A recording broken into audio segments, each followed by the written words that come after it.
এখন আমাদের আহ্বান থাকবে, আমাদের এমওএসএস এর এটার বুকিং চলতেছে, আমাদের সেল শুরু হয়েছে। তো আমাদের এখানে ভিজিট হচ্ছে, প্রতিদিনই এখানে ভিজিট হচ্ছে, এবং আমরা অলরেডি 26 নম্বর সেক্টরে আমাদের অলরেডি সাইন অফিস আমরা দিয়েছি। তো আমরা লোকালি একটু প্রচারণা কম করতেছি, সাইনবোর্ড লাগানো, তারপরে আরো বিভিন্ন ধরনের যে সমস্ত শোডাউন, এটা আমরা কম করতেছি। কেন? কারণ আমরা প্রকৃতই এই প্রজেক্টটা বা আবাসনটা আমরা করতে চাই। এই জন্য আমরা চাচ্ছি ক্লায়েন্টের উপর যেন চাপ না পড়ে, কারণ জমির দাম বাড়লে এটা ক্লায়েন্টের উপরই চাপ পড়বে। আমরা শোডাউন করে ওখানে জমির দাম বাড়াই দিলাম, আলটিমেটলি ক্লায়েন্টের উপরই চাপ পড়বে। এই জন্য আমরা একদম নীরবে 1 থেকে 2 বছর পর্যন্ত আমরা কন্টিনিউ জায়গা কিনে যাব, ফুল প্রজেক্টের গ্রিপে আনার জন্য। এটার কোনো বিকল্প নেই, যত জায়গা কেনা যায়। এই জন্য আমরা বিভিন্ন মেরিনার যারা আসবে, এই যে স্যারে আজকে আসছেন, স্যারকে বলছি যে স্যার আপনারা এখানে 10 কাঠা জায়গা নেন, আমি রেজিস্ট্রি দিয়ে দিই। সো স্যারের নামে থাকা বা অন্য মেরিনারের নামে থাকা মানে আমাদের কোম্পানির নামেই থাকা, কারণ আমরা মেরিনারে একজন আরেকজনকে চিনি। এই জন্য আমাদের এখানে ম্যানেজমেন্টে কিন্তু মেরিনার ছাড়া নাই। সো এটা নিয়ে যারা কাজ করতেছে তার মধ্যে উল্লেখযোগ্যভাবে করতেছে হলো আমাদের যারা ডিরেক্টর আছে তারা, এবং ডিরেক্টরের বাইরেও অনেকে কাজ করতেছে, মেরিনাদের মধ্যে অনেকে কাজ করতেছে, এবং ইদানিং মেরিনাদের বাইরেও অনেকে কাজ করতেছে এটা নিয়ে, যারা আত্মীয় স্বজন আছে তারা। সো এখানে আব্দুর রহমান আছে আমাদের, তারপরে আমাদের ডিএমডি দের মধ্যে আরো অনেকে আছে, এরপরে যারা ডিরেক্টর আছে তাদের মধ্যে অনেকে আছে এখানে কাজ করতেছে। আর অ্যাক্টিভলি এখন আমার পাশে থেকে কাজ করতেছিল ওসমান। ওসমান আমাদের নবনির্বাচিত ডেপুটি ম্যানেজিং ডিরেক্টর এবং বাংলাদেশ মেরিন একাডেমি 50 ব্যাচ। তো এখানে আমরা যখন কোনো ব্যাচের কথা বলি, এটা কিন্তু আমরা বলি হলো শুধুমাত্র জেনারেশনটা বোঝানোর জন্য। আমাদের এখানে কিন্তু সমস্ত একাডেমির লোকজন আছে, এমনকি আমাদের এখানে ওই যে কে বিএমএ কে কোন জায়গায়, এটা নিয়ে যে আলাদা একটা মানে ডিসক্রিমিনেশন তৈরি করা, এটা নাই। এটা আমরা পরিচয়টা দেই হলো, কারণ এটা হলো কথা বলে তখন সিনিয়রিটি জুনিয়রিটিটা বোঝা যায়, শুধু এই কারণে। এছাড়া আমাদের এখানে কে কোন ব্যাকগ্রাউন্ডের, এটার কারণে আমরা একজনকে অবমূল্যায়ন করব, এই কালচার এখানে নাই। এই জন্য হলো পরিচয়গুলো দেওয়া আর কি।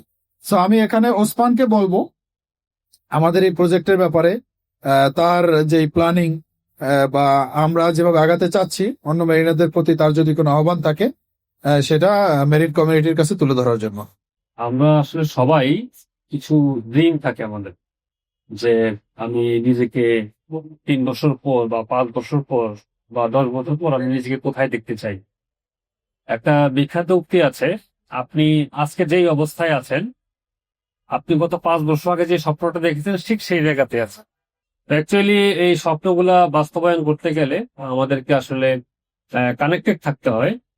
তো অ্যাজ এ মেরিনার আমাদের অ্যাকচুয়ালি সবার স্বপ্ন থাকে যে আমাদের সেম ব্যাকগ্রাউন্ডের কয়েকজন মিলে যদি কিছু করা যায়, একসাথে একটা আবাসন হোক, একসাথে একটা বিজনেস প্ল্যান হোক, একসাথে যাতে কিছু করা যায়। কারণ আমাদের ফিলিংস গুলা অলমোস্ট সেম, আমাদের ক্রাইসিস গুলো অলমোস্ট সেম।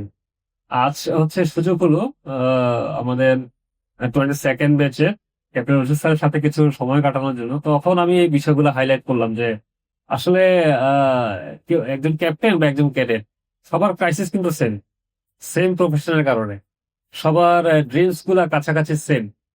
হ্যাঁ, যে সামাজিক যে প্রত্যাশা সেটা সেম অলমোস্ট।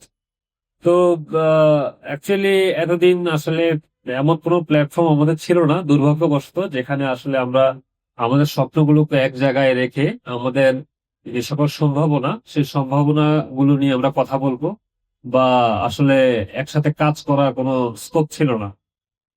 তো সময়ের পরিক্রমায় আসলে এমন একটা সুযোগ আল্লাহ তাআলা আমাদেরকে করে দিয়েছেন, যেখানে আমরা কিছু একটা নিজেদের মতো করে করার আমরা ভাবতে পারি।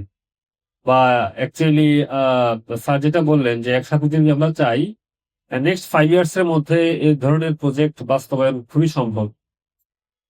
তো মেরিনারদের ডাইভার্সিফাই লাইফের জন্য অ্যাকচুয়ালি আমরা যে সকল এমিনিটিস গুলা চাই, আমি বিশ্বাস করি এখানে আমরা সবগুলা হচ্ছে একত্রিত করতে পেরেছি।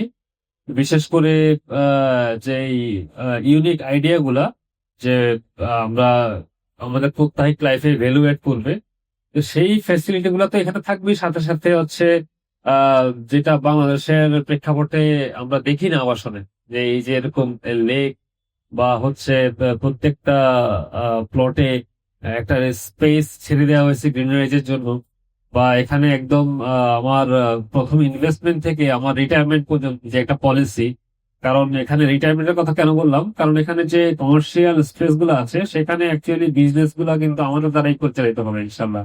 আমরা যারা এখানে একসাথে বসবাস করবো বা একসাথে বিজনেস করার চিন্তা ভাবনা করতেছি। তো সুন্দর খুব একটা প্ল্যান। আমি আশা ব্যক্ত করব যে যারা আসলে অনেকদিন ধরে এমন একটা প্ল্যাটফর্ম খুঁজছিলেন যে নিজের স্বপ্নটাকে কোনোভাবে আরেকজনের সাথে মার্চ করে বাস্তবায়ন করা যায় কিনা। কারণ আমাদের প্রফেশনাল একটা লিমিটেশন আছে যে একটা দীর্ঘ সময় আমাদেরকে ফ্যামিলির বাইরে থাকতে হয় বা আমাদের একটা নেটওয়ার্কের বাইরে থাকতে হয়। তো এই ক্রাইসিসটা আসলে কিন্তু রিয়াল, এবং এটার কোনো আলটিমেট সলিউশন আমি নেক্সট মানে 20 ইয়ার্স বা 30 ইয়ার্স পরেও দেখছি না। হ্যাঁ, তো এটা কিন্তু রিয়াল। তো এই বিষয়গুলোকে যদি আমরা লিমিটেশন গুলাকে যদি মিট করতে হয়, তাহলে আমাদের আসলে একসাথে করে কিছু করার কোনো বিকল্প নেই। তো আমি বলবো যারা হচ্ছে এই ধরনের চিন্তা ভাবনায় করতেছেন বা আমার কথাগুলো আসলে ভেবে দেখবেন, এবং আমরা চাইবো যে আপনাদের সবাইকে মিলে আমরা আমাদের স্বপ্নগুলো বাস্তবায়ন করবো। ধন্যবাদ। আমি চেষ্টা করব যে আমাদের কোম্পানির পক্ষ থেকে বা আমি এজ এ পার্সন যে যতটুকু স্বচ্ছতা এবং হচ্ছে মানুষেরকে মূল্যায়ন করা যায়। কারণ এখানে আমরা আমাদের কমিউনিটিকেই মূল্যায়ন করছি, এবং আমাদের সাথে এখানে যারা সিভিলিয়ান বা নন মেরিটাল আসবে, আমাদের যে একটা ইউনিক আইডেন্টিটি আমাদের সমাজে অলরেডি প্রতিষ্ঠিত হয়েছে সেটা যাতে আমরা মূল্য রাখতে পারি, তো সেটা আমরা আমাদের দিক থেকে আটমোস্ট ট্রাই করব। আমাকে শোনার জন্য ধন্যবাদ। সালাম আলাইকুম।